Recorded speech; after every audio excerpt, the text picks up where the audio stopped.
Hello guys, तो स्वागत है आप सभी का द क्रिएशन चैनल में। तो यह इस मानवा का पहला पार्ट है। तो चलिए बिना कोई वक्त गंवाए इस पार्ट को स्टार्ट करते हैं।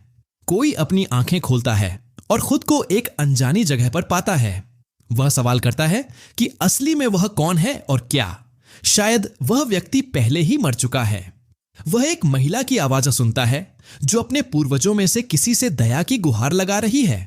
खुद और अपने गैर हुए बच्चे के लिए बेताबी से मांग रही है कि उसे इस दुनिया में आने की अनुमति दी जाए। जवाब में एक सख्त मना किया जाता है। कोई और बताता है कि मेडिसिन गॉड वैली ने मां के मूल को कमजोर और उसके जन्मजात कौशलों को अपूर्ण बताया है और गैर हुआ बच्चा सिर्फ सामान्य क्षमता वाला है। एक आवाज बार बार पूछती रहती है कि कैसे लुओ क्लैन के पास ऐसा बच्चा हो सकता है बिना पड़ोसी क्लानों के उपहास को न्योता दिए। नायक इन बातों से उलझन में उस बातचीत की जगह खोजने लगता है और सोचने लगता है कि जन्मजात कमजोर होने का क्या मतलब होता है। अचानक उसे एक सच्चाई का एहसास होता है। अब वह एक गैर हुआ बच्चा है।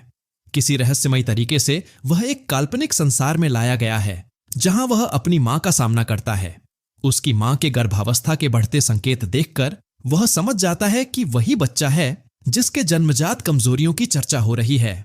वह एल्डर की कड़ी ठान ली गई मंशा को देखता है कि उसे छोड़ देना है और सोचता है कि यह दुनिया कितनी कठोर है जहां केवल मजबूत बचते हैं और कमजोरों को शुरू से ही पीछे छोड़ दिया जाता है। शंटीन मां जानना चाहती है कि क्या वह इस फैसले का समर्थन करता है। शान उससे तेज आवाज में पूछता है कि कैसे उसका बेटा, जिसकी रूट बोन्स खराब हैं, लुओ क्लैन की खुशहाली और आशीर्वाद का हकदार हो सकता है। वह इस बच्चे की तुलना उस गैर हुए बच्चे से करता है जिसे सब मानते हैं कि उसे स्वर्ग ने छुआ है।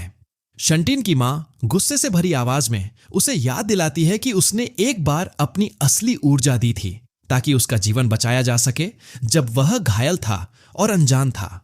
अपनी कुर्बानी की वजह से उसका खुद का बच्चा की रूट बोन्स को स्थायी नुकसान हुआ। शंटीन उसे कठोर अल्टीमेटम देती है। उसे या तो लुओ क्लैन को छोड़ना होगा या अपने ही बच्चे को त्यागना होगा। मां की प्रतिक्रिया आश्चर्यजनक होती है जब वह सुनती है ये विकल्प। गैर हुआ बच्चा सवाल करता है कि ऐसा कौन निर्दयी इंसान होगा जो मां को इतने कठिन फैसले के सामने खड़ा कर दे। वह नर्वस होकर देखता है, उम्मीद करता है कि उसकी मां कौन सा विकल्प चुनेगी। मां अपना आखिरी फैसला करती है। वह घोषणा करती है कि वह लुओ क्लैन छोड़ने का इरादा रखती है। एल्डर और शैंटीन दोनों उसकी ओर देखते हैं, आश्चर्य और हैरानी के साथ। वह कहती है कि उसका भाग्य अपने बच्चे के साथ जुड़ा हुआ है। उस दिन से लुओ क्लैन के साथ उसका कोई भी संबंध पूरी तरह खत्म हो जाता है। बच्चा अपनी मां से वादा करता है कि भले ही वह कमजोर है और उसकी रूट बोन्स चोटिल हैं, वह अपने आप को सुधारने के लिए कड़ी मेहनत करेगा और दोनों मिलकर अपनी प्रतिष्ठा वापस पाएंगे।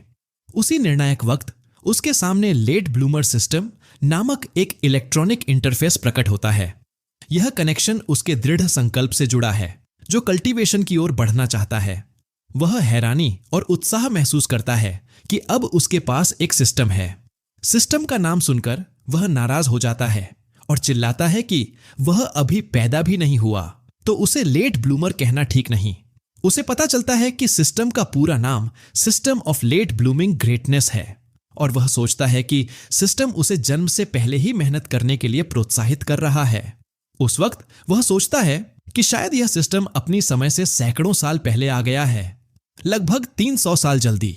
सिस्टम उसे आगे आने वाली मुश्किलों का दर्शन कराता है जहां वह और उसकी मां कल्टीवेशन नहीं कर पाते और आसपास के लोग उन्हें तंज और मजाक का निशाना बनाते हैं। सिस्टम उसके दर्दनाक भाग्य को दिखाता है कि उसका हाफ ब्रदर पहले ही बोध प्राप्त कर चुका है, जबकि वह केवल उस दवा पर जीवित रह सकता है जिसकी मां ने अपनी मृत्यु के बाद बेताबी से मांग की थी। उसने अपनी किस्मत को चुनौती देने का हौसला पाया। वह गर्भस्थ शिशु अपनी तकदीर के खिलाफ जोरदार विरोध करता है।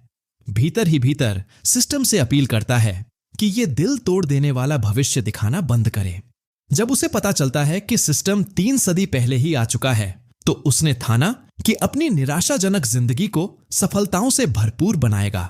वह गंभीरता से वादा करता है कि अपनी किस्मत बदलेगा और आकाश में छाने वाली एक चमत्कारिक ताकत बनेगा। सिस्टम ने उसे पहला टास्क दिया। उसे अपनी मम्मी को प्रभावित करने के लिए पहली बार खुद से कल्टीवेशन करनी होगी। अगर वह सफल हुआ तो उसे पुरातन पवित्र शरीर के साथ मर्ज करने का इनाम मिलेगा। वह अविश्वास में खड़ा रह जाता है। सिस्टम ने स्पष्ट किया कि यह नया शरीर अतुलनीय फिजिकल पावर रखता है, इतना ताकतवर कि पुराने सम्राटों से भी मुकाबला कर सकता है। तब वह समझ जाता है कि यह नई ताकत उसे तकदीर को चुनौती देने की क्षमता देती है। गर्भ के भीतर बच्चा सहजता से फीटल ब्रीदिंग की प्राकृतिक रिदम का उपयोग करते हुए अपनी आत्मिक ऊर्जा अपने शरीर में प्रवाहित करता है। उसकी मम्मी अपने अंदर असामान्य हलचल महसूस करती है। वह हैरान हो जाती है, सोचती है कि क्या उसका बेटा जन्म लेने से पहले ही कल्टीवेशन शुरू कर चुका है। सिस्टम घोषणा करता है कि मिशन पूरा हो गया है और तुरंत उसे प्राचीन पवित्र शरीर के साथ मिलाना शुरू कर देता है। यह क्रिया पुराने बुद्धिमान एल्डर्स से प्राप्त शक्ति को सक्रिय कर देती है। मम्मी खिड़की के बाहर एक असामान्य फ्लैश देखती है जो बिजली की तरह दिखता है। उसके मन में वह लेजेंडरी सम्राटों की छवियां उभरती हैं, जिनकी उपस्थिति सबसे बहादुर नायकों को भी छोटा महसूस करवाती है। वह एक तेज सुनहरी ऊर्जा की लहर महसूस करती है जो उसकी आत्मा के टूटे हुए हिस्सों की मरम्मत कर रही है। उसकी उलझन गहरी हो जाती है कि कैसे उसका बच्चा, जिसे वह हमेशा कमजोर समझती थी, इतनी असाधारण घटना का कारण बन सकता है। सिस्टम उसे कल्टीवेशन की यात्रा समझाता है जो 3 मूलभूत रियल्म से शुरू होती है: ब्लड ट्रांसफॉर्मेशन, केव हेवन और स्पिरिट मैनिफेस्टेशन। प्रत्येक रेल्म 10 चरणों में बटा होता है। साथ ही यह भी बताता है कि बचपन में इन रेल्म्स में विशिष्ट स्तर हासिल करना असाधारण प्रतिभा का प्रमाण माना जाता है। विशेष रूप से स्पिरिट मैनिफेस्टेशन को पार करते हुए बचपन में वेनरेबल रेल्म तक पहुंच जाना एक अपवादात्मक उपलब्धि है, ऐसी जो मान्यता के मुताबिक सिर्फ तकदीर से ही संभव हो सकती है। सिस्टम बच्चे की अपडेटेड स्थिति दिखाता है जिसे नाम दिया गया है और बताता है कि उसका प्राचीन पवित्र शरीर ब्लड ट्रांसफॉर्मेशन के शुरुआती चरण में पहुंच चुका है। तेजी से बढ़ते हुए वह दूसरे, तीसरे और चौथे चुस्त चरणों तक पहुंच जाता है। वह साहसपूर्वक घोषणा करता है कि अब से वह अपनी किस्मत को चुनौती देगा और खुद के लिए एक नया रास्ता बनाएगा। किसी दूसरी जगह उसकी मम्मी एक बड़े घर पहुंचती है और अपने सबसे बड़े भाई और उसकी पत्नी को सूचित करती है कि वह वापस आ गई है। वह अपने बड़े भाई और उसके परिवार द्वारा स्वागत की जाती है। भाई अपनी बहन को बताता है कि उन्होंने उसके बच्चे की बीमारी के लिए एक मजबूत सेक्ट के पास मदद मांगी थी, क्योंकि हर कोई लुओ क्लैन से डरता है और मदद करने से इनकार कर देता है। उस पर चिल्लाते हुए कहा जाता है कि वह सिर्फ इसलिए वापस आई है क्योंकि लुओ क्लैन ने पहले ही उसे रिजेक्ट कर दिया है। उसकी बहन को साजिश भरी निगाहों से देखा जाता है जिसमें तंज साफ झलकता है। यह नजर ऐसा लगती है जैसे लुओ परिवार ने उसे मो क्लैन के असली वारिस के लिए शादी के फायदे देने से मना कर दिया है। अब जब वह गर्व करने का दिखावा करती है तो असल में वह बस बाकी बची चीजें लेने आई है। उसके चेहरे पर उदासी है जो दिखाती है कि उसकी एकमात्र इच्छा है कि उसका बच्चा सुरक्षित रहे। उसका भाई गुस्से से भरा होकर उसकी रक्षा करता है, अपनी पत्नी को चुप रहने का सख्त निर्देश देता है और शपथ लेता है कि कबीला अपने भतीजे के लिए हर संसाधन देगा। सबसे बड़ा भाई अपनी बहन को शांत करने की कोशिश करता है, समझाता है कि उसे अपनी पत्नी की तीखी बातों से परेशान नहीं होना चाहिए।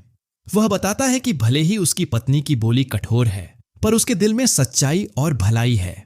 शांतिपूर्वक वह उसे बताती है कि वह नाराज नहीं है और अपनी भाभी की प्रकृति को बहुत अच्छी तरह समझती है। इसी दौरान गैर हुआ बच्चा महसूस करता है कि उसकी मां उस बर्ताव का सामना नहीं कर रही जिसकी उसे डर था, बल्कि उसे परिवार की वह दयालुता और स्वीकार्यता महसूस होती है जो लुओ परिवार की तुलना में कहीं ज्यादा है। अचानक उसके माता पिता आ जाते हैं, अपने लौटने की घोषणा करते हुए, और एक महत्वपूर्ण मेहमान भी साथ लाए होने का खुलासा करते हैं, जिससे उसकी सोच का सिलसिला कट जाता है। सेज मियाओ, जो प्रकाशमान पैलेस ऑफ क्रिएशन सेज से हैं, अपनी उपस्थिति दर्ज कराते हैं। गैर हुआ बच्चा उस संत की शानदार बनावट को देखते हुए आश्चर्य और इज्जत से भर जाता है। विश्वास करता है कि इतनी असाधारण सुंदरता कहीं कल्पना लोक की ही हो सकती है। बिना कोई चेतावनी फीटस आश्चर्यचकित हो उठता है क्योंकि उसका इलेक्ट्रॉनिक सिस्टम फिर से सक्रिय होता है, इस बार एक नए टास्क, लेट ब्लूमिंग ग्रेटनेस के साथ। वह समझता है कि सिस्टम अपने आप तब सक्रिय होता है जब वह किसी मजबूत शख्सियत की मौजूदगी में होता है। इस समझ के साथ वह निष्कर्ष निकालता है कि फिलहाल सेज मियाओ उसके लिए सबसे फायदेमंद विकल्प हैं। वह मानता है कि अपनी क्षमताएं जल्दी दिखाने से कबीले में उसकी मां की इज्जत बढ़ेगी। मां सम्मान के साथ उस संत के पास जाती है, उसकी सहायता मांगती है। वहीं उसके गर्भ में मौजूद बच्चा अपने प्राचीन पवित्र शरीर की असाधारण शक्ति दिखाने की तैयारी करता है ताकि संत को प्रभावित कर सके। संत समूह से बाहर रहने का निर्देश देती है, आश्वस्त करते हुए कि वह मरीज और उसके गर्भस्थ बच्चे की जांच हॉल में करेगी। संत धीरे से चिंतित मां को बताती है कि वह गर्भस्थ बच्चे पर किसी भी आध्यात्मिक ऊर्जा का इस्तेमाल नहीं करेगी। यह समझते हुए कि बच्चा बहुत नाजुक है, वह सावधानी से महिला की कलाई पर हाथ रखकर उसकी सेहत को आंकती है। फीटस को कमजोर शब्द सुनाई देता है और वह व्यंग्य भरे मन से उस संत को चैलेंज करता है कि वह ये अपमान किसी दिन उसके प्राचीन पूजनीय शरीर को सुनाकर दिखाए। जैसे ही संत का हाथ मां की कलाई पर टिकता है, उसके चेहरे पर एक अलग एहसास झलकता है। वह एक खतरनाक ऊर्जा महसूस करती है जो प्राचीन जंगली युग से आई है। मां चिंता से भरे चेहरे के साथ अपनी बेटी की ओर देखती है और समझने की कोशिश करती है कि क्या हो रहा है। संत आश्चर्यचकित अलाउड सोचती है कि क्या किसी ने पहले ही तय कर दिया है कि यह बच्चा जन्मजात कमजोर है। मां मानती है कि लुओ क्लैन के चिकित्सकों ने ऐसा निदान किया था। संत फैसला करती है कि वह खुद बच्चे की क्षमता को आंकेंगे, अपनी शक्तियां लगाकर उसे बारीकी से देखेगी। महसूस करते हुए कि उसका भविष्य का मास्टर संत अभी भी आश्वस्त नहीं है, फीटस अपनी पूरी ताकत छोड़ने का फैसला करता है और अपना प्राचीन पवित्र रूप पूरी तरह जगा देता है। संत देखती है कि यह युवा बच्चा हार मानने का कोई इरादा नहीं दिखाता। उसकी लड़ाई की दृढ़ता देखकर वह प्रभावित हो जाती है और सोचती है कि अगर तकदीर उसे यहां नहीं लाई होती तो दुनिया एक असाधारण प्रतिभा से वंचित रह जाती। मां अविश्वास में स्थिर खड़ी रहती है। बच्चे की अनोखी हड्डी संरचना के पीछे का असली राज न जानते हुए संत अपना रहस्यमय यंत्र निकालती है, एक ऐसा उपकरण जो किसी भी चीज की सच्चाई जरा सकती है ताकि वह बच्चे का सच उजागर कर सके। मां उसके प्रति गहरा आभार व्यक्त करती है, अपनी कृतज्ञता जाहिर करती है। जब संत और मां हॉल से बाहर निकलती हैं तो कबीले के सदस्य बाहर चिंता की लहर से घिर जाते हैं। वे मानते हैं कि जांच इतनी जल्दी खत्म इसलिए हुई क्योंकि बच्चा बचाया नहीं जा सकता। संत सभी को सलाह देती है कि वे अपने मन को शांत रखें और कल्पनाओं को नियंत्रण से बाहर न होने दें। फिर वह बताती है कि जो बच्चा वह संजो रही है वह न सिर्फ सुरक्षित है बल्कि असाधारण क्षमताओं से भी समृद्ध है।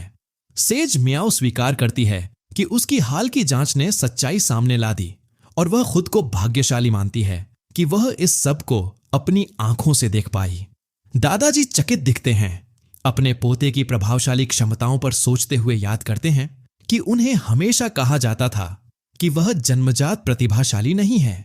संत ने उस निदान को झुठला दिया, उसे एक ऐसे डॉक्टर का मूर्खतापूर्ण दावा माना जो कुछ भी नहीं जानता।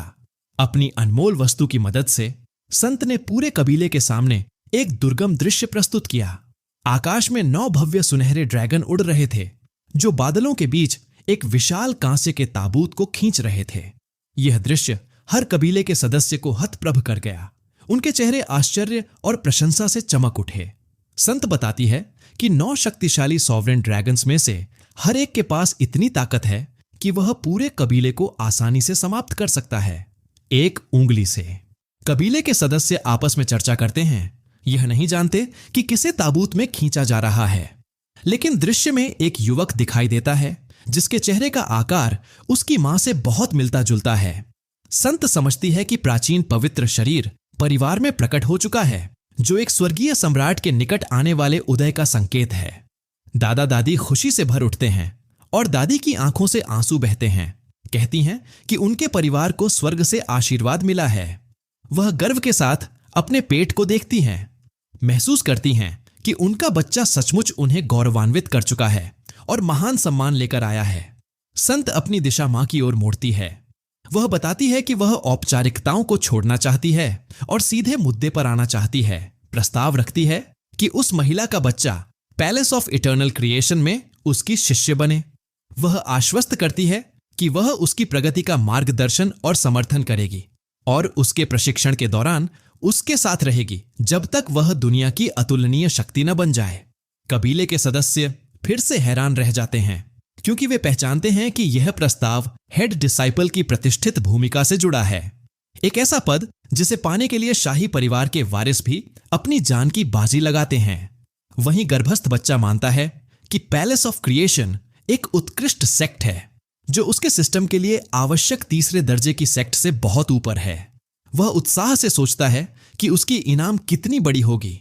मां नीचे होकर सम्मानपूर्वक झुकती है और उस प्रस्ताव को स्वीकार करती है, जताती है कि वह और पूरा कबीला संत की उदारता को कितना गहराई से सराहते हैं। मां सोचती है कि कैसे सब कुछ एक ही दिन में इतना बदल गया है और चुपचाप सोचती है कि क्या उसका बच्चा सच में उस संत के शिष्य बनने की इच्छा रखता है। संत के होंठों पर नरम मुस्कान आती है अपनी किस्मत पर सोचते हुए। उसे एहसास होता है कि उसकी दया ने उसे इस कबीले तक लाया और अगर वह उस क्षण दया नहीं करती तो शायद वह इस अद्भुत प्रतिभाशाली और भयानक शख्स से कभी नहीं मिल पाती। उसी समय सिस्टम एक दुखद भविष्य की झलक दिखाता है जो एक बार उसका इंतजार कर रहा था और फिर सूचित करता है कि तीसरे दर्जे या उससे ऊपर की सेक्ट में प्रवेश करने का उसका लक्ष्य पूरा हो गया है। वह चुपचाप सफलता का एहसास करता है जब वह मिशन पूरा करता है, पूरी तरह से जानते हुए कि पैलेस ऑफ क्रिएशन दुनिया की सबसे शक्तिशाली ताकतों में से एक है। वह बढ़ते उत्साह के साथ अपनी इनाम की प्रतीक्षा करता है। उसे यकीन होता है कि अपने प्राचीन पवित्र शरीर और शक्तिशाली कल्टीवेशन विधि के साथ कुछ भी उसकी प्रगति में बाधा नहीं डाल सकता। सिस्टम एक इनाम दिखाता है, एक शक्तिशाली कल्टीवेशन तकनीक जिसे art of the heaven devouring demon कहा जाता है। जब उसे यह लेजेंडरी तकनीक मिलती है तो वह इसे विश्वास करना मुश्किल समझता है। सिस्टम बताता है कि यह तकनीक आकाश और पृथ्वी दोनों से आध्यात्मिक ऊर्जा को खींचती है, एक घूमती हुई कल्टीवेशन शक्ति बनाती है। यह विधि न केवल विकास और परिवर्तन कर सकती है बल्कि इसमें मजबूत उपचारात्मक गुण और शक्तिशाली दबावकारी क्षमताएं भी हैं। गर्भस्थ बच्चा समझता है कि उसे जल्दी करना होगा, यह समझते हुए कि यही उसका मौका है। वह बिल्कुल समय बर्बाद नहीं करता और जन्म लेने से पहले ही कल्टीवेशन करना शुरू कर देता है। अपनी क्षमताओं को विकसित करते हुए मां के गर्भ में एक चमकीली सुनहरी ऊर्जा उससे निकलने लगती है, हॉल के चारों ओर घूमती हुई, जिससे उसकी मां और बाकी कबीले के सदस्य अचंभित रह जाते हैं। उसका चाचा और चाची पूरी तरह हैरान होकर देखते हैं, यह समझ नहीं पाते कि उनका भतीजा जन्म से पहले कैसे कल्टीवेशन शुरू कर सकता है। दादाजी खुशी खुशी घोषणा करते हैं कि परिवार को ऊपर से आशीर्वाद मिला है, जबकि चाचा और उसकी पत्नी आश्चर्य में देखते रहते हैं।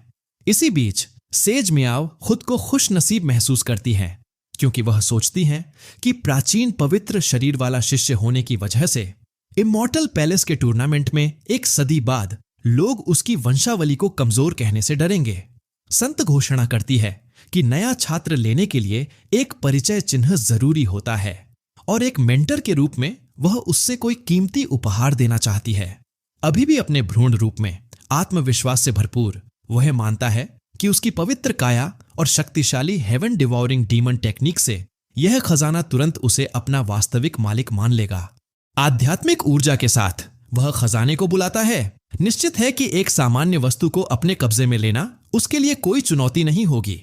खजाना मम्मी के गर्भ की ओर इरादतन बढ़ता है और उसके साथ एकाकार हो जाता है। संत हैरान रह जाती है, सोचती है कि अभी जन्मा भी नहीं, बच्चा कैसे एक कीमती वस्तु को उसकी मौजूदगी मानने पर मजबूर कर सकता है। लेकिन घटनाएं यहीं खत्म नहीं होती। जब सिस्टम का टास्क पूरा होता है तो गैर हुआ बच्चा अपने मन से खजाने, जिसे अब heaven and earth fire suppression armour कहा जाता है, को एक उन्नयन के लिए आदेश देता है। यह कवच रूप बदलता है और एक प्राकृतिक आत्मा खजाना बन जाता है। परिवार आश्चर्यचकित नजर आता है, यह समझने की कोशिश करता है कि एक गैर हुआ बच्चा इतनी शानदार वस्तु को कैसे पाल और उन्नत कर पाया। संत अंदर ही अंदर यह महसूस करती है कि उसकी मूल योजना लड़के को खजाने के साथ मिलाने में मदद करने की थी, लेकिन वह आश्चर्य से देखती है कि वह न केवल उसे खुद से काबू पा चुका है बल्कि उसकी असाधारण काया ने उस खजाने को एक जन्मजात आत्मा खजाने में बदल दिया है। संत निष्कर्ष निकालती है कि आत्मा खजाने से जुड़ा होना उसे किसी भी आम कल्टीवेटर के नुकसान से सुरक्षा देगा। वह प्रस्ताव करती है कि वह खुद तब वापस आएगी जब वह केव हेवन रेल्म तक पहुंच जाए। वादा करती है कि उसे सेक्ट से मिलवाएगी और कल्टीवेशन की विस्तृत दुनिया से परिचित कराएगी। 3 दिन बीतते हैं और शक्तिशाली डिवाइन डायनेस्टी के सैनिक आते हैं। वे कबीले के हॉल में घुस आते हैं, जोर देते हुए कि नेता तुरंत सामना करे। मां जल्दी समझ जाती है कि आगंतुक उसके और उसके बेटे के लुओ परिवार से हटाए जाने की खबर जानते हैं और उसकी सगाई तोड़ने आए हैं। इस बीच गैर हुआ बच्चा इस स्थिति को मजेदार मानता है और चुपके से वादा करता है कि जब वह इस दुनिया में आएगा तो यह डायनेस्टी इस फैसले पर पछताएगी।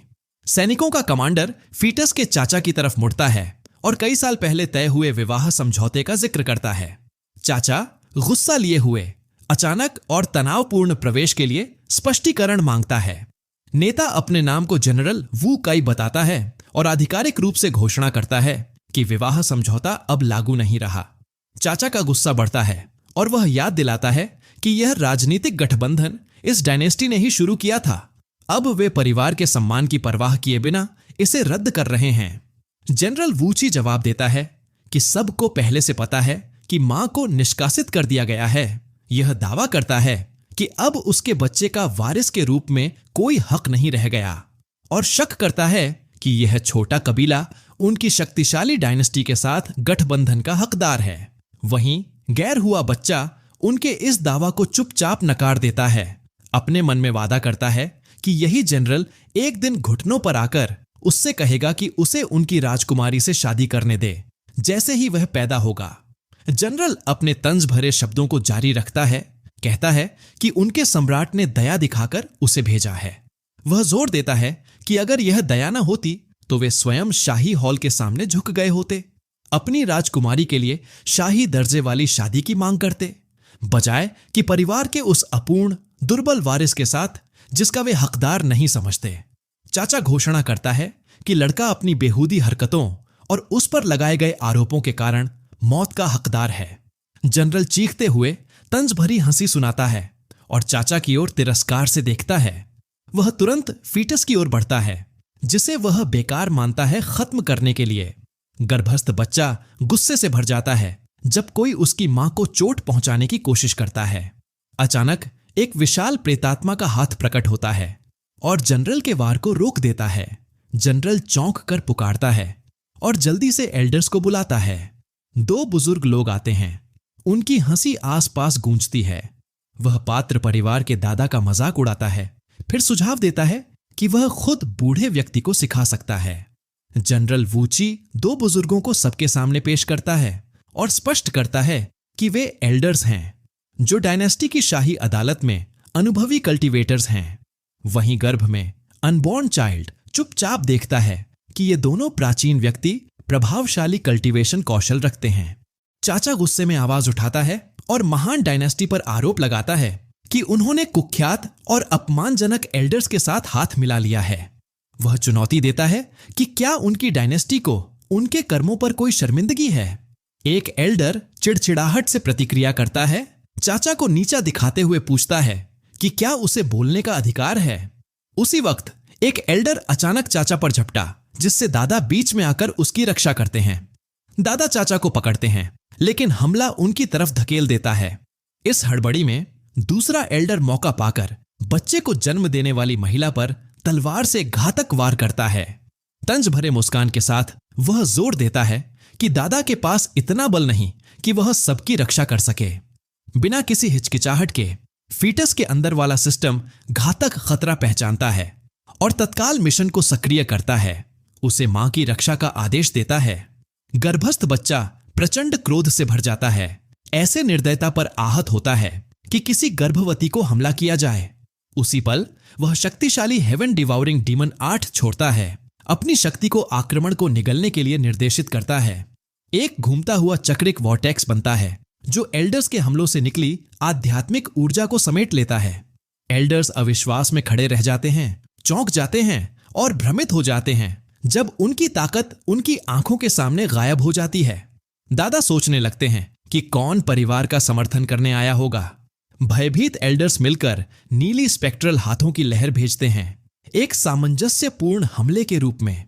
गर्भस्थ बच्चा सहज रूप से अपना प्राकृतिक आत्मा खजाना बुलाता है, जो आकाश और पृथ्वी के बीच बर्फीले आग का एक बाधा बनाता है, अपने हमलावरों को जलाने के लिए। एल्डर्स डर के मारे पीछे हटते हैं जब शक्तिशाली आग फूटती है, जिसकी तीव्रता सभी को अभिभूत कर देती है। वे जल्द ही समझ जाते हैं कि वे एक प्राकृतिक आत्मा खजाने का सामना कर रहे हैं और आश्चर्य करते हैं कि ऐसा शक्तिशाली खजाना एक मामूली परिवार के पास कैसे हो सकता है। एक व्यक्ति जोर देकर कहता है कि छुपा हुआ शख्स बाहर आए और अंधेरे में छिपना बंद करे। सिस्टम घोषणा करता है कि उसने एक घातक चुनौती को पार कर लिया है और पुरस्कार स्वरूप दुर्लभ 9 टर्न ग्रेट मिस्टीरियस रिबर्थ पिल प्राप्त करता है।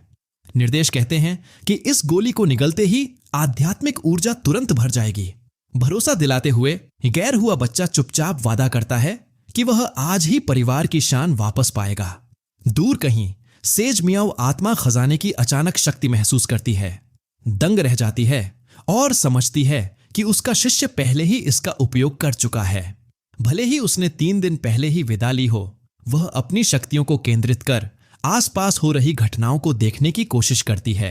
उसकी भूत प्रेतिम छवि परिवार के हॉल के ऊपर प्रकट होती है। उसका चेहरा क्रोध से भरा है और वह मांगती है कि कौन है वह नादान व्यक्ति जो उसके शिष्य को चोट पहुंचाने की हिम्मत करता है। वह प्राधिकार के साथ हॉल में घुसती है, घोषणा करती है कि यहां खड़ा बच्चा पैलेस ऑफ इटर्नल क्रिएशन का मुख्य शिष्य है और जानना चाहती है कि कौन उसे चुनौती देने की हिम्मत करता है। गर्भस्थ शिशु चौंक जाता है जब उसे अपने मास्टर की मौजूदगी महसूस होती है। उसे संदेह होता है कि उसने खजाने के भीतर कोई सुरक्षा पथ छुपा रखा है। एक एल्डर सत्य स्वीकार करने से इनकार करते हुए संत की प्रोजेक्शन पर हमला करता है और छल और धोखे के आरोप लगाता है। संत कुशलता से उस वार को टाल देती है, जबकि गर्भस्थ प्राणी तिरस्कार व्यक्त करता है, यह सोचकर हंस पड़ता है कि प्राचीन काल का कोई सम्राट समान प्राचीनता की संत से भिड़ने की हिम्मत कैसे कर सकता है। उसे एक राहत की लहर महसूस होती है, क्योंकि वह जानता है कि उसका मास्टर बीच में आ गया है। दोनों एल्डर्स डिसबिलीफ में ठप रह जाते हैं। एक एल्डर संत को धमकाने की कोशिश करता है, कहता है कि यदि वह अपना नाम बताए तो उनके शाही परिवार आने वाले दिनों में उसकी सलाह ले सकता है। संत उसकी चेतावनी को तंज के साथ ठुकरा देती है, जोर देकर कहती है कि इतनी नीची रैंक वाला कोई बिल्कुल सीधा साधा प्राचीन सम्राट उसके नाम को जानने का हकदार नहीं है। उसी पल दादा संत के स्पिरिट क्रेन को मुक्त करते हैं, जो तेजी से एक एल्डर की ओर लक्ष्य बनाकर उड़ता है। हमलावर उस एल्डर को जबरदस्त ताकत से हरा देता है, जिससे वह घायल होकर जमीन पर गिर पड़ता है। जनरल वुकाई डिसबिलीफ में ठप रह जाता है, चौंक जाता है कि दिव्य चेतना के नाम पर एक प्राचीन सम्राट को परास्त किया जा सकता है। वह उस वक्त समझता है कि सामने वाली महिला सचमुच पैलेस ऑफ इटर्नल क्रिएशन की है। परिवार ने कभी अपने बेटे को मामूली क्षमताओं वाला समझा था। यह उम्मीद नहीं की थी कि वह एक दिन इस भव्य महल में कदम रखेगा। अब वह सोचता है कि पछतावा करना बहुत देर हो चुका है।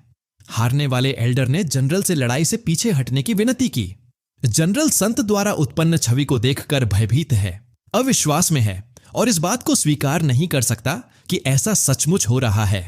वह लुओ कबीले की कड़ी आलोचना करता है, मानता है कि उन्होंने एक दुर्लभ प्रतिभा वाले व्यक्ति को मूर्खतापूर्वक निष्कासित किया, जो पैलेस ऑफ क्रिएशन की कुंजी खोल सकता था, और यह कृत्य उनकी शक्तिशाली डायनेस्टी के लिए विनाशकारी होगा।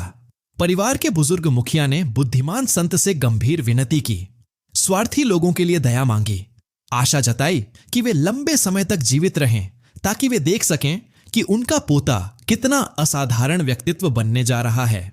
संत सहमति में सिर हिलाती है, उन्हें जीवन रक्षा के निर्देश देती है और एक महत्वपूर्ण संदेश डायनेस्टी तक पहुंचाने के लिए कहती है। परिवार और महान डायनेस्टी के बीच विवाह समझौता आधिकारिक रूप से रद्द हो गया। गर्भस्थ बच्चा संतुष्टि महसूस करता है, उत्सुक होता है कि क्या उसकी सृष्टिकर्ता उसकी मदद करने का प्लान बना रही है। संत सोच पर रुकती है, फिर आवाज उठाती है कि उसके पास अपने शिष्य के विवाह को रद्द करने का अधिकार नहीं है।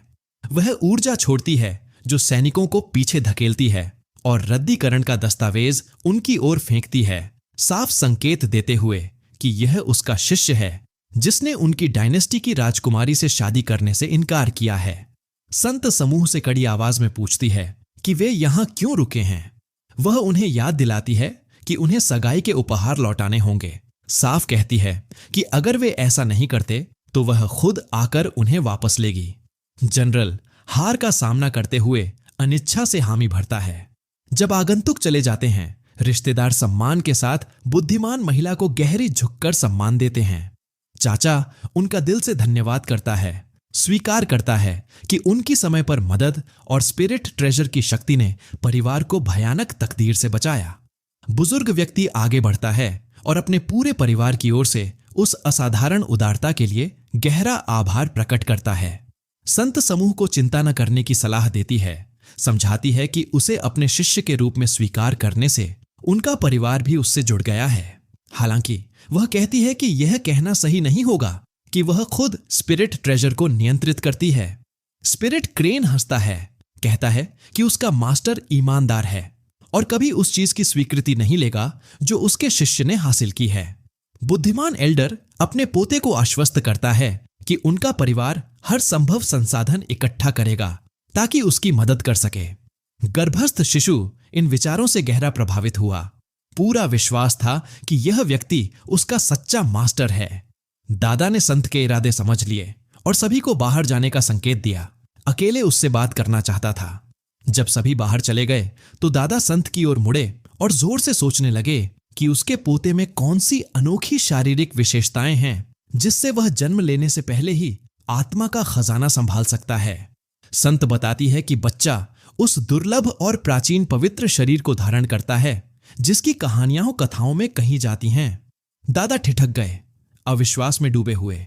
संत ने स्वीकार किया कि बच्चे की जन्म से पहले खजाने को नियंत्रित करने की क्षमता को लेकर खुद भी वह अनिश्चित थी, यह कहते हुए कि इतने वर्षों, सैकड़ों, हजारों सालों से कोई ऐसा शारीरिक ढांचा लेकर नहीं आया। उसने यह भी कहा कि अब जब बच्चे ने कल्टीवेशन शुरू कर दिया है तो जन्म के समय उसकी असली ताकत का अंदाजा कोई नहीं लगा सकता। दादा खुशी से भर उठा, महसूस करता है कि उनके परिवार को ऊपर से एक अद्भुत आशीर्वाद मिला है।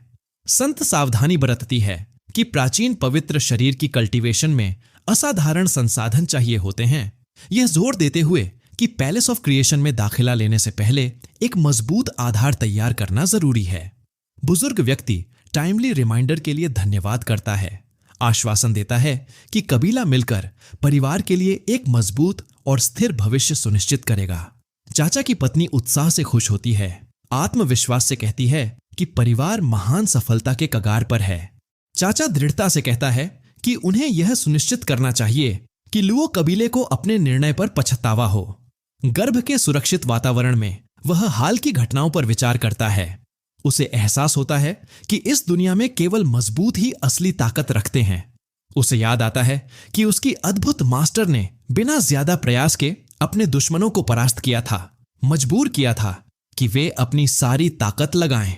सफल होने के लिए दृढ़ संकल्पित उसने निर्णय लिया कि उसे जन्म से पहले ही फायदा उठाना शुरू करना होगा। घटना समाप्त होने के बाद परिवार एकत्रित होकर कबीले के पूर्वज को सम्मान देता है। पूर्वज बताते हैं कि बच्चे की अनोखी काया की खबर पहले ही उन्हें मिल चुकी है। हालांकि इस क्षमता में असाधारण ताकत है, लेकिन इसके लिए अनंत संसाधनों की जरूरत होती है। इसलिए पूर्वज अपने सारे स्वामित्व को बच्चे के समर्थन में देने का फैसला करते हैं। मां इस योजना से असहमत होती है, तर्क देती है कि पूर्वज की कल्टीवेशन बनाए रखने के लिए कबीले की आधी से ज्यादा संपत्ति चाहिए होगी। वह कहती है कि सारी संसाधन देने का मतलब होगा कि पूरा कबीला इस एक बच्चे की परवरिश में अपनी सारी ताकत लगाएगा। बावजूद इसके पूर्वज अपने फैसले पर कायम रहता है, इसे अपरिवर्तनीय घोषित करता है और सेज मियाओ द्वारा दिए गए संसाधन प्रदान करता है। मां उसकी सराहना करती है, अपने बेटे की ओर से बोलती है। गर्भस्थ बच्चे के सिस्टम ने नया टास्क दिया कि वह एक पूरा महीना लगन से कल्टीवेशन करे, पूर्वज को आश्चर्यचकित करने के लिए, जिसमें सफलता का इनाम अल्टीमेट सेलेस्टियल ग्रैंडर होगा। वह इनाम के बारे में सोचकर उत्सुकता से भर जाता है। सिस्टम बताता है कि ऐसी महत्ता केवल प्राचीन शक्तिशाली प्राणियों को ही मिलती है, और यह हमेशा दुर्लभ प्राकृतिक दिव्य शक्ति के साथ होती है। गर्भस्थ बच्चा मानता है कि उसने जो संसाधन जुटाए हैं और जो शक्तिशाली हेवन डिवाउरिंग डीमन तकनीक उसके पास है, उसके दम पर वह स्पिरिट मैनिफेस्टेशन रेल्म तक पहुंच सकता है। उसे पूरा भरोसा है कि जन्म लेने से पहले इतने ऊंचे स्तर पर पहुंचना पूर्वज की प्रशंसा पाने के लिए काफी होगा। वह बिना समय गंवाए कल्टीवेशन शुरू कर देता है। 1 महीना बीतता है और पूर्वज बोरियत और बेचैनी महसूस करता है, इसलिए वह अपने पोते से मिलने आता है कि देखे कैसी प्रगति हुई है। पूरे महीने के दौरान वह सतर्क रहा, परिवार के प्रतिभाशाली वारिस की सुरक्षा के लिए सख्ती से नजर रखी, लेकिन वह यह नहीं देख पाया कि उसकी कल्टीवेशन कैसे बढ़ रही है। जब आखिरकार उसने उसकी स्तर की जांच की तो आश्चर्यचकित हो गया। वह विश्वास नहीं कर पा रहा था कि उसका पोता सिर्फ 1 महीने में स्पिरिट मैनिफेस्टेशन रेल्म का सर्वोच्च चरण हासिल कर चुका है। उसी समय गर्भस्थ बच्चा सोचता है कि उसने यह स्तर 3 दिन पहले हासिल कर लिया था, और यह विचार करता है कि क्या वह अपने वर्तमान सीमा को पार कर सकता है ताकि वेनरेबल रेल्म में प्रवेश कर सके। पर वह सुनिश्चित नहीं था कि ऐसा कर पाएगा या नहीं। जैसे ही पूर्वज ने उसके स्तर को समझा, सिस्टम ने घोषणा की कि इम्प्रेस द एंसेस्टर मिशन पूरा हो गया है।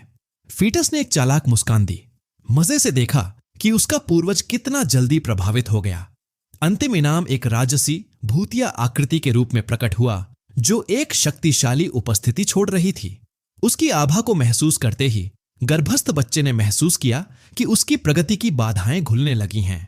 सिस्टम ने खुद ही इस भव्यता को उसके साथ जोड़ने की प्रक्रिया शुरू कर दी। गर्भस्थ बच्चे ने अपने पूर्वज को और भी ज्यादा आश्चर्यचकित करने का फैसला किया। इस संलयन के दौरान उसने भव्यता की शक्ति को अपनी ओर खींचा, जिससे वह वेनरेबल रेल्म तक बढ़ गया। उसने देखा कि भव्यता से बैंगनी ऊर्जा निकल रही है जो उसे संतोष से भर देती है। पूर्वज की चिंता बढ़ गई जब उसने देखा कि उसका पोता सफलता हासिल करने के लिए जोर लगा रहा है। उसे डर था कि इतनी जल्दी की गई कोशिश बच्चे की कल्टीवेशन आधार को नुकसान पहुंचा सकती है। वहीं मां ने अपने बच्चे के अंदर एक अलग उपस्थिति महसूस की। ब्रेक थ्रू अपेक्षा से अधिक सहज हुआ और गर्भस्थ बच्चे ने सीखा कि उसे सुप्रीम भव्यता से मिला शक्तिशाली उपहार समय की शक्ति से जुड़ा है। उसने समझा कि वह पहले अधीर था और वेनरेबल रेल्म तक पहुंचना उसकी पूर्व गति के हिसाब से उसकी सीमा थी, लेकिन अब अपनी नई मिली क्षमता के साथ वह समय को खुद के अनुसार धीमा कर सकता है। इस अवसर ने उसे जन्म से पहले ही उच्चतर स्तर तक पहुंचने की अनुमति दी। पूर्वज दंग रह गया, अपने पोते से निकल रही समय की शक्तिशाली उपस्थिति से अभिभूत। उसने अपनी सीमाएं समझ लीं और स्वीकार किया कि वह बच्चे की क्षमताओं को समझ नहीं सकता, जन्म से पहले भी नहीं। वह खुशी से ठहाका लगा उठा, आत्मविश्वास से कहा कि परिवार को फिर से स्वर्ग से भरपूर आशीर्वाद मिला है। कई महीने बीत गए और मां को प्रसव की पीड़ा शुरू हुई। 3 से 10 घंटे तक उसका परिवार कमरे के बाहर टिका रहा। उनके चेहरे चिंता से भरे थे, जैसे ही वे किसी खबर का इंतजार कर रहे थे। दाई उसे मजबूत रहने और हार न मानने के लिए प्रोत्साहित करती रही। बच्चे के दुनिया में आते ही उसका सिस्टम घोषणा करता है कि उसने जन्म लेते ही एंशंट इमॉर्टल का स्तर प्राप्त कर लिया है। जब वह पैदा हुआ, आकाश में एक असाधारण घटना घटी जिसने दूर दराज के ख्याति प्राप्त व्यक्तियों का ध्यान आकर्षित किया। ये मान्यवर स्वर्ग से नीचे उतरे, सब एकजुट होकर हार्दिक बधाई देने आए। दर्शक यह सवाल करते रहे कि ऐसा कैसे एक मामूली ट्रू इमॉर्टल इतनी विशाल स्वर्गीय घटना को शुरू कर सकता है, जब तक कि उनमें से एक ने समझा कि यह तमाशा निश्चित रूप से बच्चे के आगमन से जुड़ा है।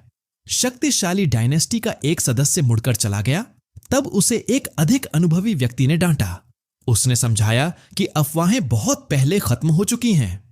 फिर उसने साझा किया कि परिवार का बच्चा कितना अद्भुत है, इतना कि जन्म से पहले ही पैलेस ऑफ इटर्नल क्रिएशन के एक संत ने उसे अपना शिष्य चुना है। बिना किसी चेतावनी के शक्तिशाली शिया डायनेस्टी का शासक प्रवेश करता है। उसे जल्दी समझ आया कि युवा बच्चे द्वारा पैदा किया गया हलचल नजरअंदाज करने लायक नहीं है। आकाश में दैवी हस्तक्षेप के संकेत लगातार उभरते रहे, हर एक पिछले से ज्यादा चमत्कारिक। उनमें से एक था कड़वे सागर के ऊपर खिलता हुआ सुनहरा कमल। दर्शक दंग रह गए क्योंकि विचित्र घटनाएं जारी रहीं। जल्द ही अद्भुत नदियां और भव्य पर्वत दिखाई देने लगे। ऊपर चमकते सितारे लगातार तेज चमकते रहे। सम्राट ने अंतिम घटना को पहचाना। वह था प्राचीन यिन यांग लाइफ एंड डेथ डायग्राम, एक रहस्यमय दृश्य जो एक सहस्राब्दी से अधिक समय में नहीं देखा गया था। हालांकि अभी जन्मा बच्चा और भी दिखाने के लिए तैयार था। उसने पांचों असाधारण दृष्टियों की शक्ति को मिलाकर एक अंतिम महाकाय घटना बनाई। उच्चतम लोकों से अमर सम्राट अपनी उपस्थिति दर्ज करता है। आंखों में आंसू लिए पूर्वज अपने पोते को देखता है। उसका दिल गर्व से भर जाता है क्योंकि वह उसमें एक आने वाले महान सम्राट के गुण पहचानता है। डायनेस्टी का सम्राट गहरी वेदना से भरा था। चुपचाप सोचता था कि काश यह बच्चा उसका अपना शाही परिवार होता। वह थोड़े समय के लिए विवाह योजनाओं में बदलाव करने के बारे में सोचता है, लेकिन उसकी शर्म उसे जल्दी ही इस विचार को छोड़ने पर मजबूर कर देती है। उसी समय मां अपने बच्चे को गोद में लेकर कहती है कि वह उसकी सबसे बड़ी शान का स्रोत है। दर्शक महसूस करते हैं कि उस क्षण लुओ कबीला गहरे पछतावे में डूबा था। सम्राट ने गहराई से सोच विचार करने के बाद निर्णय लिया कि अब केवल एक ही रास्ता बचा है। यह समझते हुए कि उन्होंने इतनी प्रतिभाशाली शख्स को नाराज कर दिया है, उसने ठाना कि उनकी एकमात्र जिंदगी बचाने की उम्मीद यह है कि वे इस अद्भुत बच्चे को तबाह कर दें, इससे पहले कि वह अपनी शक्ति बढ़ा सके। 5 वर्ष बीत गए और वह एक युवा बच्चे के रूप में देखा गया जो शांतिपूर्वक ध्यान में बैठा था और अपनी शक्ति का कुशलतापूर्वक इस्तेमाल करते हुए समय को अपने आसपास धीमा कर रहा था। प्राचीन राजा क्षेत्र का सर्वोच्च स्तर पाने के बाद भी वह मानता था कि उसकी प्रगति निराशाजनक रूप से धीमी है। जीवंत सेवक अचानक घुस आए, उसे आराम करने के लिए प्रोत्साहित करते हुए अमृतत्व प्रदान करने वाला फल प्रस्तुत किया। वह उनकी अत्युत्साह से परेशान हो गया। उसने अपना ध्यान समाप्त किया और खड़ा हो गया, अपने पूर्वज की मौजूदगी को स्वीकार करते हुए जो धैर्यपूर्वक उसका इंतजार कर रहा था। पूर्वज ने उस युवा बच्चे की प्रशंसा की, यह पहचानते हुए कि 5 वर्ष की उम्र में ही उसने प्राचीन राजा क्षेत्र का सर्वोच्च स्तर प्राप्त कर लिया था। पूर्वज ने महसूस किया कि जल्द ही उसकी क्षमताएं अपनी सीमाओं को पार कर जाएंगी। उसने विनम्रता से स्वीकार किया कि वह 1 महीने से अधिक समय से आगे नहीं बढ़ पाया था। एक कठिन स्थिति में फंसा हुआ, बिना किसी प्रगति के, उसने महसूस किया कि वह जकड़ा हुआ है। 12 महीने पहले उसके सिस्टम ने उसे एक छिपे हुए क्षेत्र की खोज का टास्क दिया था।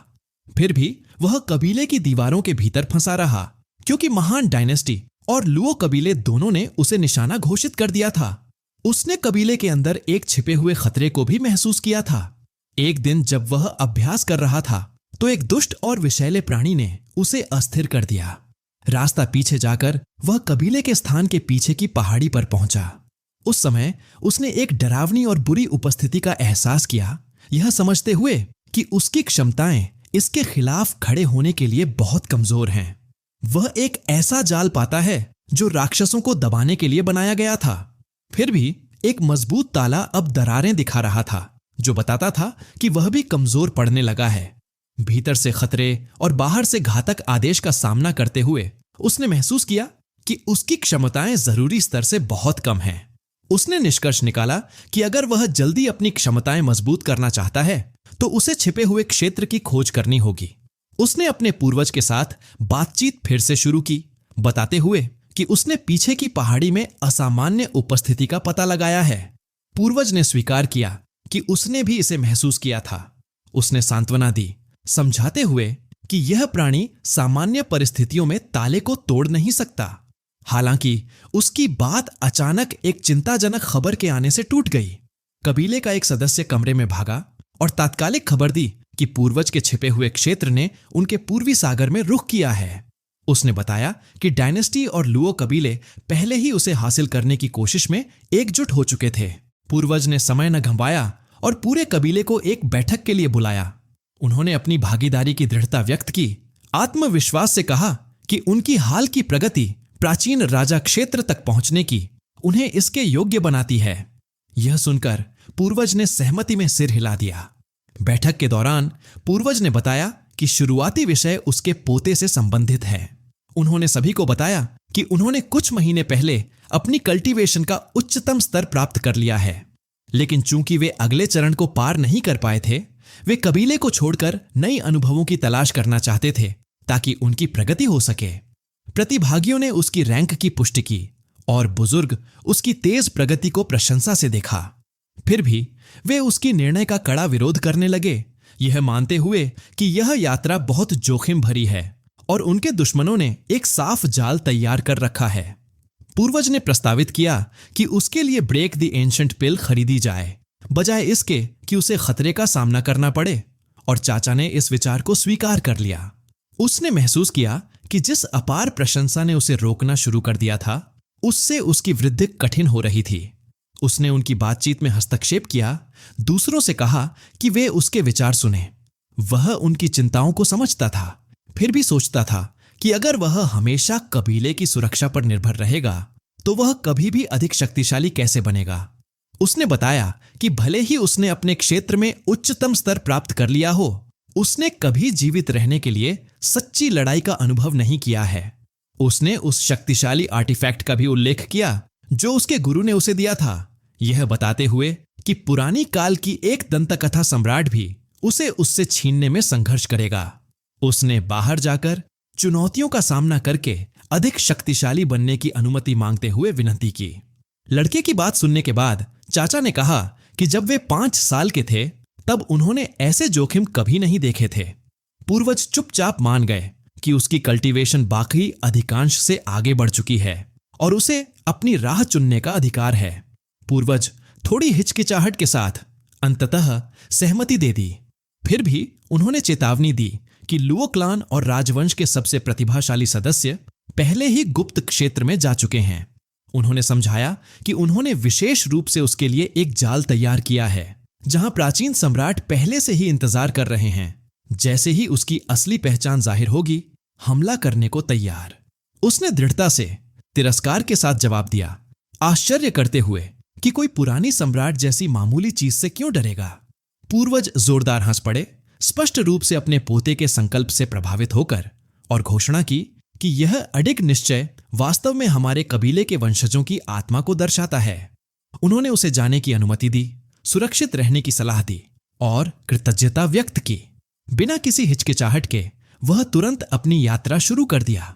उसकी मां दरवाजे पर खड़ी चुपचाप रही, आशा करते हुए कि वह सुरक्षित घर वापस आए। वह गुप्त क्षेत्र के द्वार के पास पहुंचा और देखा कि वहां काफी सक्रियता है।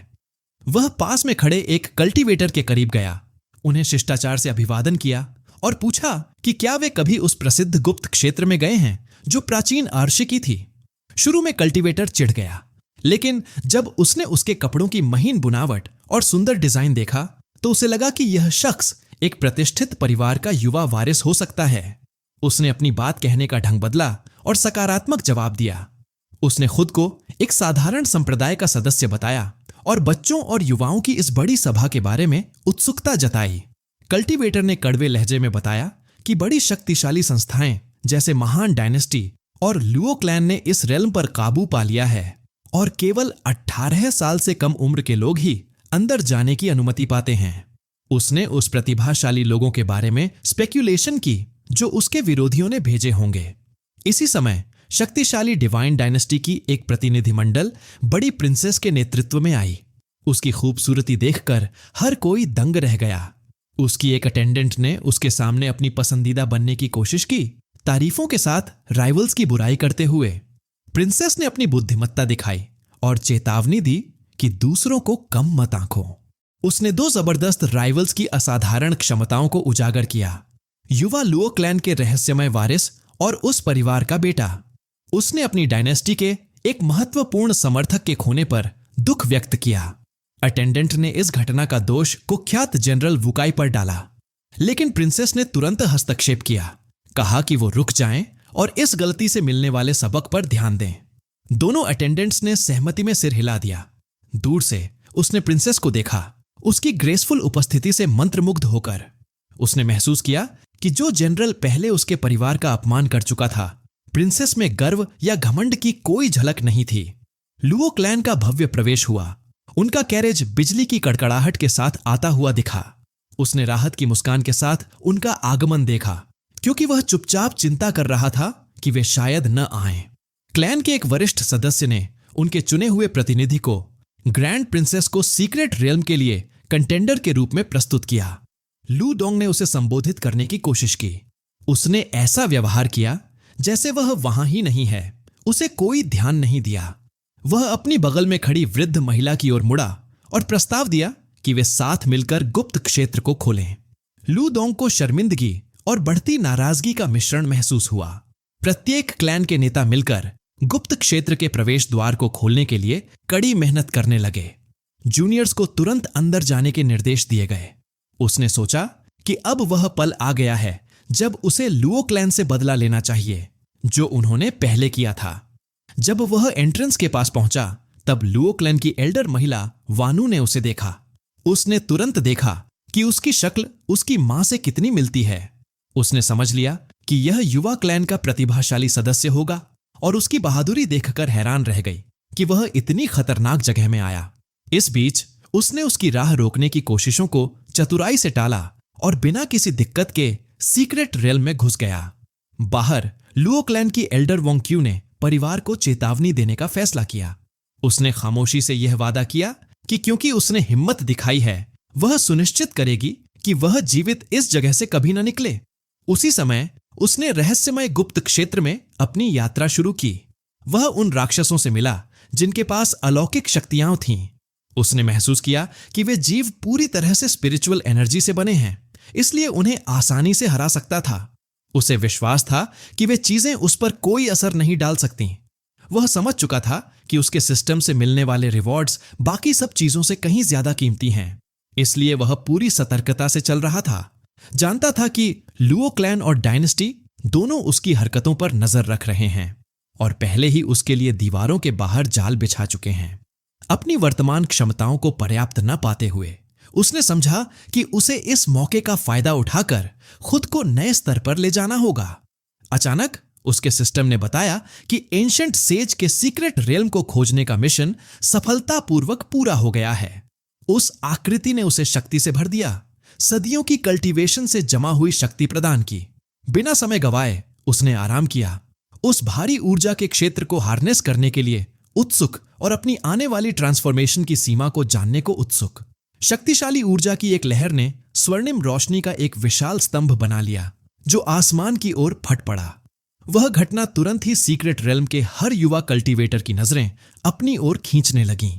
जैसे जैसे और लोग इकट्ठा हुए, उन्हें साफ हो गया कि वे जो देख रहे थे वह कोई छुपा हुआ खजाना नहीं, बल्कि हेवन से आने वाला एक भयानक थंडरस्टॉर्म था। वहां किसी ने पहचान किया कि यह 9 गुना थंडर ट्रिब्यूलेशन है जिसे एक शक्तिशाली ब्लास्ट में समेटा गया है। यह समझते हुए कि ऐसा घटना हेवंस में बहुत कम होती है, लुओ क्लैन के सबसे प्रतिभाशाली सदस्य लू डोंग ने इसे प्रिंसेस से संपर्क बनाने का मौका समझा। उसने प्रस्ताव दिया कि वे मिलकर रूमर्ड ट्रेजर को जीतने की कोशिश करें। प्रिंसेस ने सावधानी से जवाब दिया कि इस ट्रिब्यूलेशन की गंभीरता का अनुमान लगाना मुश्किल है। लोदो डोंग अपने फैसले पर अडिग रहा। उसने चुपचाप यह ठाना कि उसे इस आकर्षक महिला का ध्यान अपनी ओर खींचना होगा। प्रचंड तूफान के केंद्र में उसने अनफोल्डिंग ट्रायल का सामना किया, जहां स्टॉर्म खुद बिजली से बनी भव्य हवेली का रूप ले चुका था। अचानक एक तेज लाइटनिंग का झटका उस पर गिरा। शुरुआती प्रहार सहने के बाद उसने उसके कमजोर होने को तिरस्कार से नजरअंदाज किया। उसने हेवन डिवॉरिंग डीमन आर्ट का प्रयोग किया, ट्रिब्यूलेशन की शक्ति को अपने अंदर समेट लिया। उसके बाद उसका सामना एक भयंकर योद्धा से हुआ जो आर्मर से ढका था और बिजली की ऊर्जा से चमक रहा था। उसने लाइटनिंग बोल्ट्स को कौशल से टाल दिया। वह तेजी से आगे बढ़ा और योद्धा के करीब पहुंचा। योद्धा का गुस्सा भड़क उठा। उसके हाथों से एक भयंकर लाइटनिंग बोल्ट निकला। उसने अपने क्लैन से मिलती जुलती सबसे ताकतवर सोर्ड टेक्निक्स निकलवाईं। वह एक अंतिम निर्णायक हमला करने को तैयार था। दूरी से समूह सब हैरानी में देख रहा था, सोच रहा था कि ऐसा कौन सा प्राणी है जो हेवन से इतनी भीषण बिजली बुला सकता है। देखते हुए किसी ने तूफान के बीच अकेली मानव आकृति देखी। प्रिंसेस ने एक चौंकाने वाला और असंभव विचार समझा। उसे पता चला कि ट्रिब्यूलेशन एंशंट एम्परर बनने के लिए हो रहा है, और क्योंकि सीक्रेट रेल्म केवल 18 साल से नीचे के लोगों को अनुमति देता है, इसका मतलब था कि एक बहुत ही युवा व्यक्ति कुछ ऐसा कर रहा है जो अब तक कभी नहीं हुआ। लुओदोंग ने भयंकर तूफान को देखा और पाया कि जिसे वह झेल रहा था वह बिना कोई चोट के बचा हुआ था। उसने समझा कि यदि वह जीवित रहा तो भविष्य में वह एक गंभीर खतरा होगा। इसे रोकने के लिए लू डोंग ने ठाना कि अगर मौका मिला तो इस अराजकता के बीच उसे मार डालेगा। ट्रिब्यूलेशन की शक्ति इतनी बढ़ गई कि ऐसा लगने लगा जैसे पूरा सीक्रेट रेल्म टुकड़ों में उड़ जाएगा, जिससे दर्शक डर से भागने लगे। लुओदोंग ने जल्दी से प्रिंसेस की रक्षा के लिए कदम बढ़ाए। उसके सामने खड़ा हो गया जब शॉक वेव लगने वाला था। उसने उसकी सहायता के लिए आभार व्यक्त किया। तूफान शांत होने पर वह रहस्यमय अपरिचित व्यक्ति बिना कोई निशान छोड़े गायब हो गया, जिससे हर कोई यह मानने लगा कि वह अपनी परीक्षा में जीवित नहीं बचा और पूरी तरह नष्ट हो गया, शरीर और आत्मा दोनों रूप से। लुओदोंग ने फिर से प्रिंसेस से साथ देने की विनती की, कहा कि एक रहस्यमय शक्ति दोनों के लिए खतरा है और उनकी सुरक्षा का सही उपाय साथ मिलकर रहना है।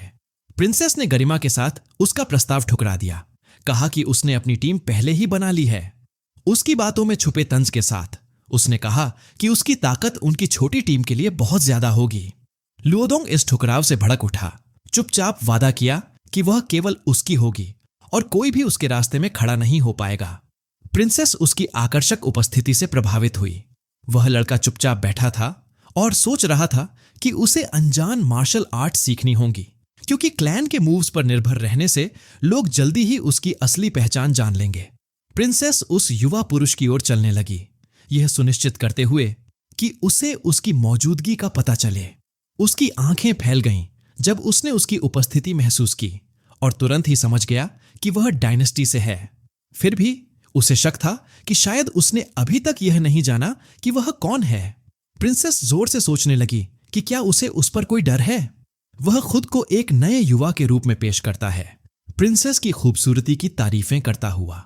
उसकी करिश्मा ने प्रिंसेस को प्रभावित किया, जो उसकी बहादुरी की तारीफ करते हुए हल्के से उसके गाल को छुटकी लेती है। वह एक दुखद कहानी गढ़ता है, कहता है कि उसका परिवार नष्ट हो चुका है और उसके पास जरूरी संसाधन न होने के कारण उसे सीक्रेट रेल्म में आना पड़ा। दया की भावना से भरी प्रिंसेस उसे अपनी टीम में शामिल करने का प्रस्ताव देती है, उम्मीद करते हुए कि इससे उसकी सुरक्षा हो सकेगी। वह उत्साह दिखाते हुए सहमत हो जाता है।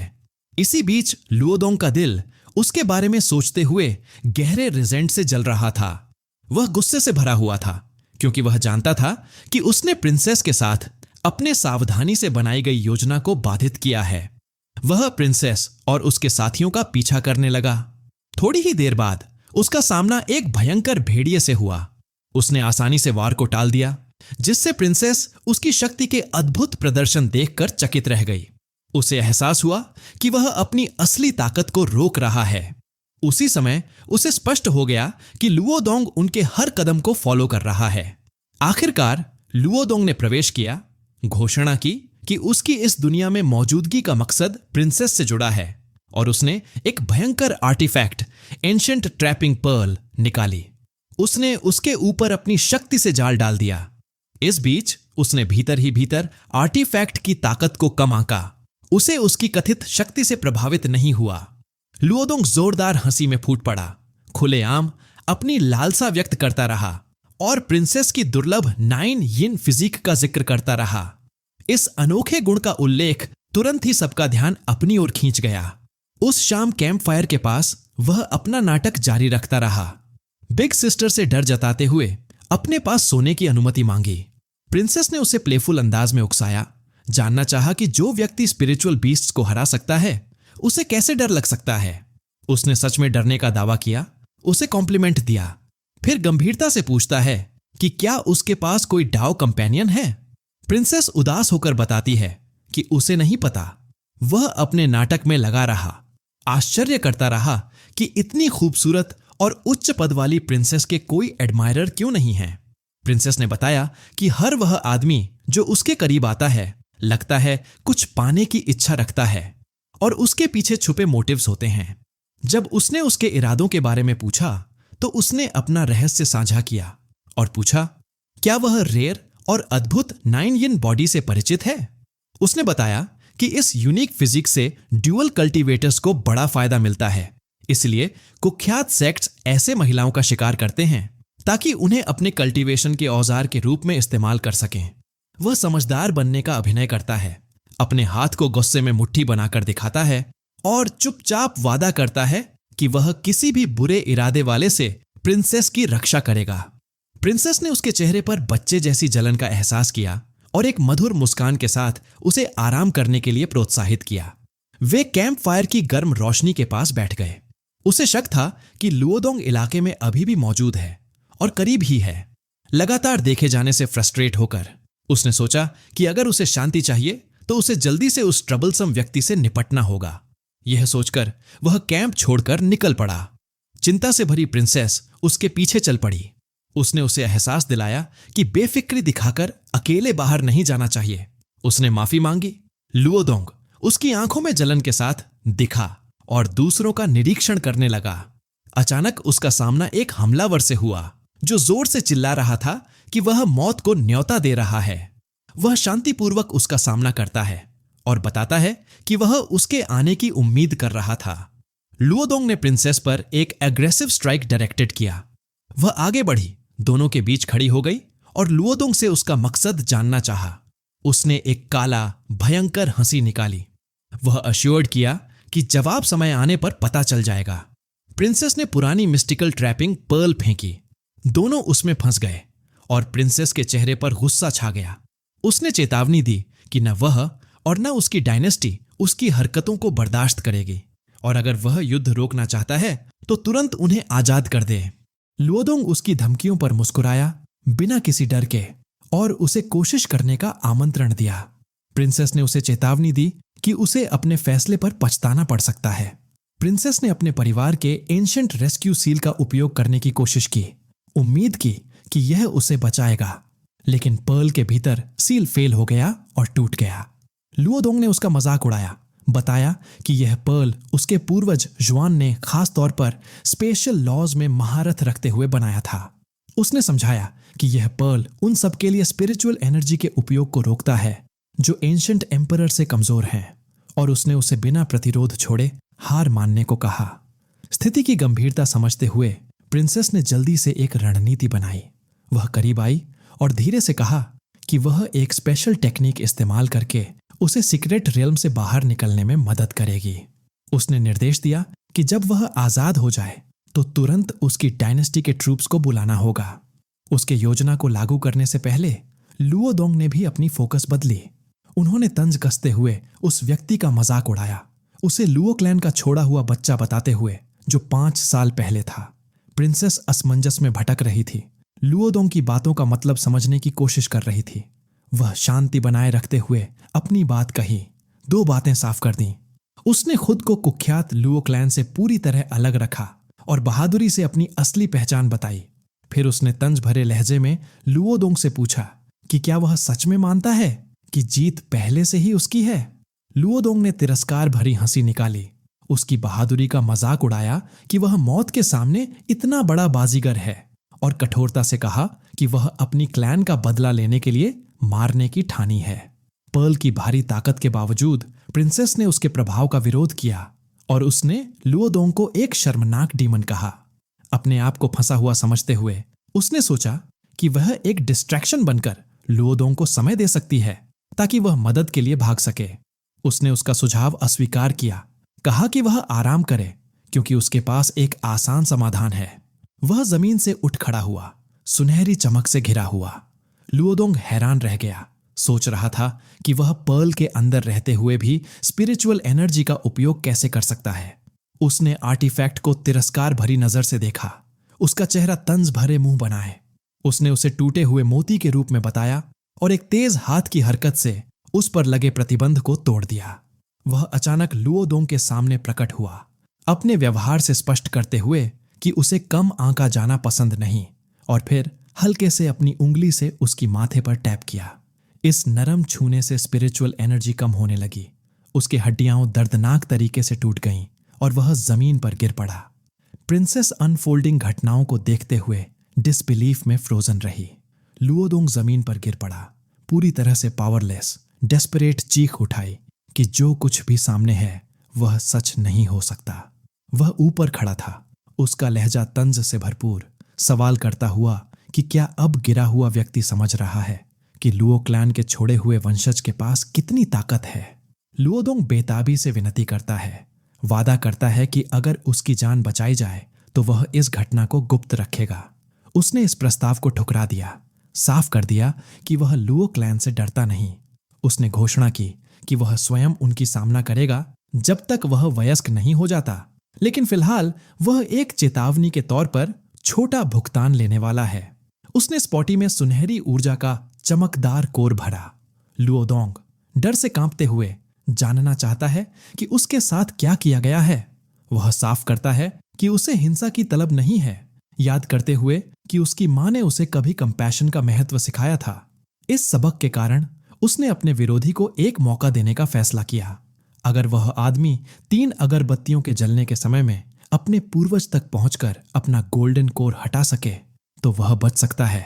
प्रिंसेस ने उसे सावधान करने की एक आखिरी कोशिश की, डरते हुए कि अगर वह लुओदोंग को आजाद कर देगा तो बड़ी बर्बादी उसकी और पूरे परिवार की होगी। वह शांति से आश्वस्त करती है कि वह युवा चोर बच नहीं पाएगा।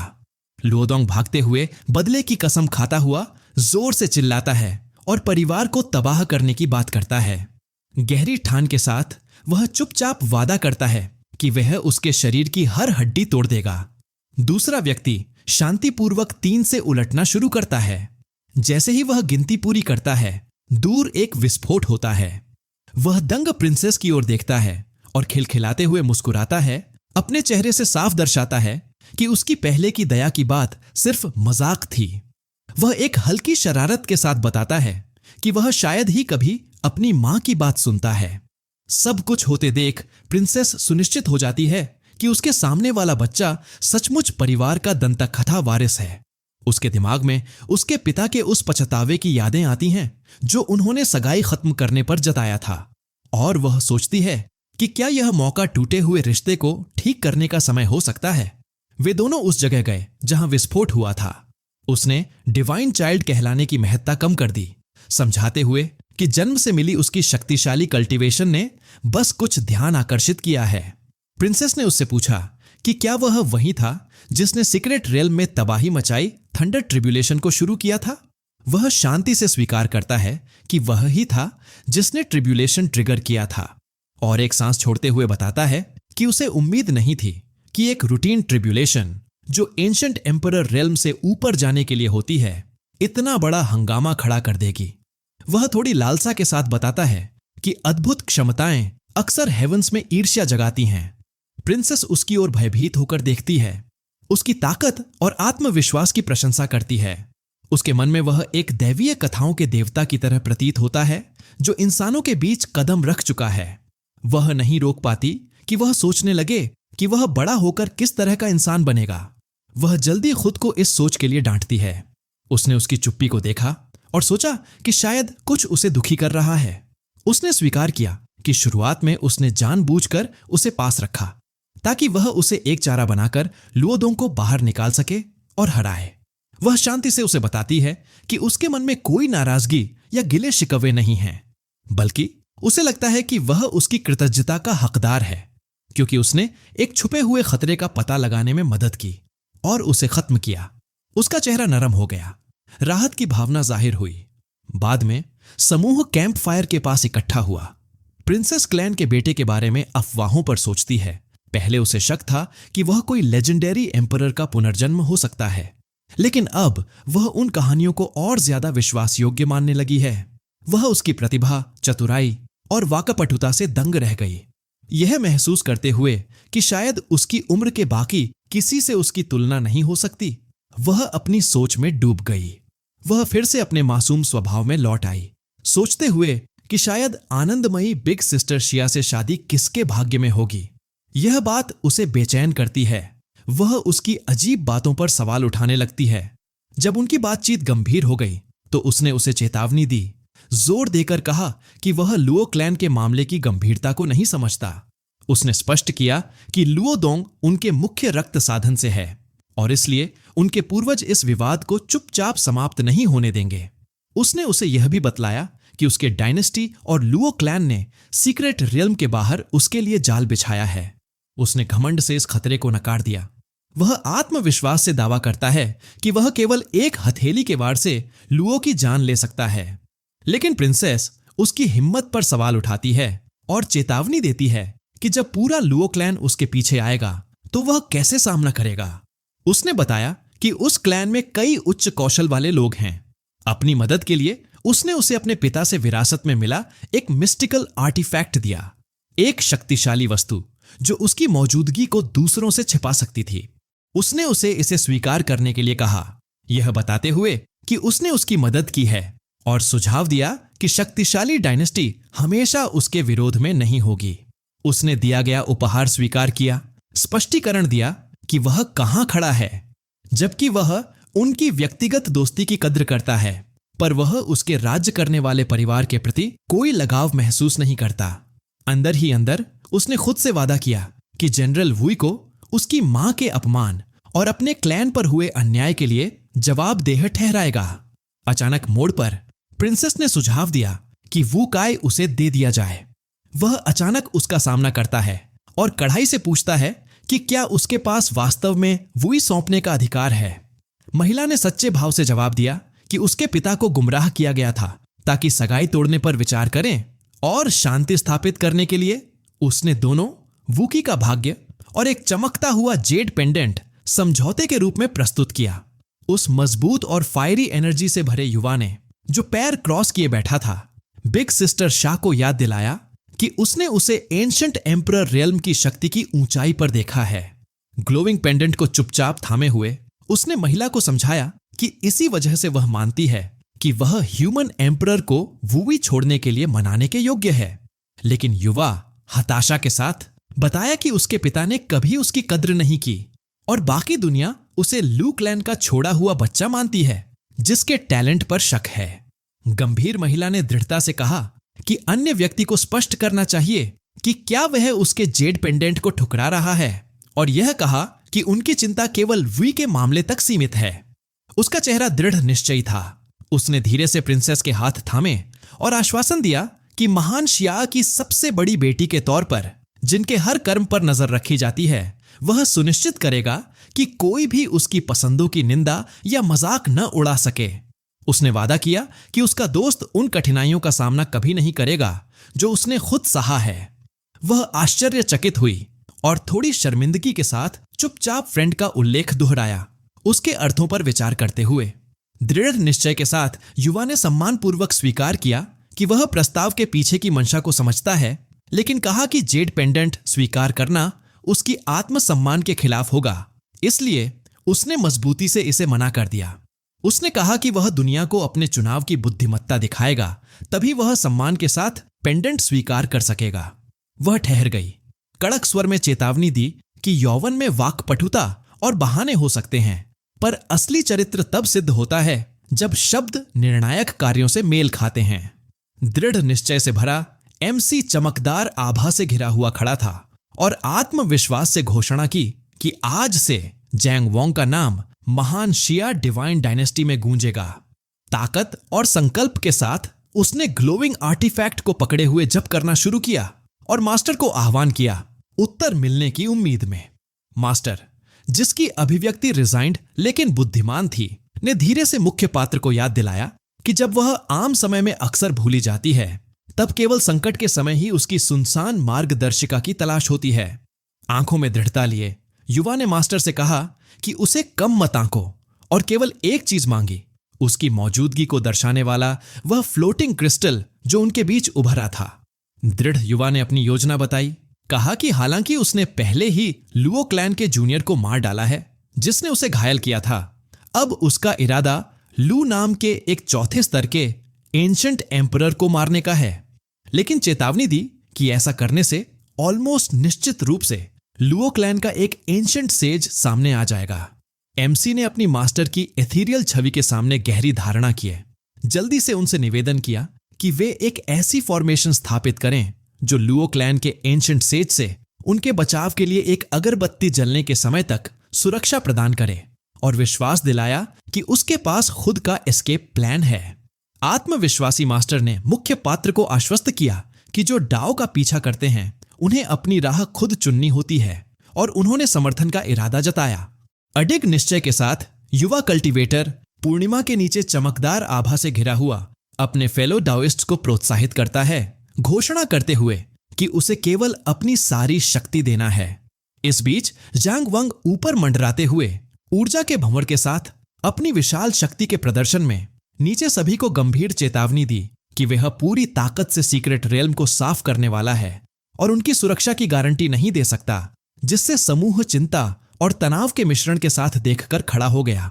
अडिग अथॉरिटी के साथ एमसी ने समूह को सख्त अल्टीमेटम दिया, आदेश दिया कि वे आकाश में उठें और 15 मिनट के भीतर उसके पीछे इकट्ठा हों। चेतावनी दी कि जो भी पालन नहीं करेगा उसे खुद परिणाम भुगतने होंगे। तो मैं वीडियो यहीं खत्म करता हूं। अगर आपको वीडियो पसंद आया हो तो कृपया वीडियो को लाइक करें और अगर आप नए हैं तो चैनल को सब्सक्राइब करें ताकि मुझे अगला वीडियो बनाने की मोटिवेशन मिले।